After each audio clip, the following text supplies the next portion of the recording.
ರಾಜ್ಯದಲ್ಲಿ ಸಾಮಾಜಿಕ ಆರ್ಥಿಕ ಶೈಕ್ಷಣಿಕ ಸಮೀಕ್ಷೆ ವಿಚಾರಕ್ಕೆ ಸಂಬಂಧಪಟ್ಟಂತೆ ಇವತ್ತು ಕೂಡ ಸಮೀಕ್ಷೆಯನ್ನು ಪ್ರಶ್ನೆ ಮಾಡಿದ್ದ ಅರ್ಜಿಯ ವಿಚಾರಣೆ ನಡೀತಾ ಇದೆ. ಹೈಕೋರ್ಟ್ ವಿಭಾಗೀಯ ಪೀಠ ಇದನ್ನು ನಡೆಸ್ತಾ ಇದೆ. ಸಿಜೆ ವಿಭು ಬಕ್ರು, ನ್ಯಾಯಮೂರ್ತಿ CM ಜೋಶಿ ಅವರ ಪೀಠದಿಂದ ಇದರ ವಿಚಾರಣೆ ಇರುತ್ತೆ.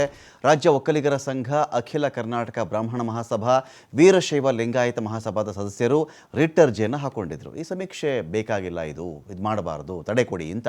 ಜಾತಿ ಗಣತಿಗೆ ಸಂಬಂಧಪಟ್ಟಂತೆ ಇವತ್ತು ಹೈಕೋರ್ಟ್ನಿಂದ ಆದೇಶ ಬರುವಂತಹ ಸಾಧ್ಯತೆ ಒಂದು ಕಡೆ ಇದೆ. ಅಂದರೆ ಈ ಒಂದು ಸಾಮಾಜಿಕ ಆರ್ಥಿಕ ಶೈಕ್ಷಣಿಕ ಸಮೀಕ್ಷೆ ಹೆಸರಲ್ಲಿ ಇಲ್ಲಿ ಜಾತಿ ಗಣತಿ ಮಾಡಲಿಕ್ಕೆ ಹೊರಟಿದ್ದಾರೆ. ಕೆಲವರು ಇದನ್ನು ಅವೈಜ್ಞಾನಿಕವಾಗಿ ಮಾಡ್ತಾ ಇದ್ದಾರೆ.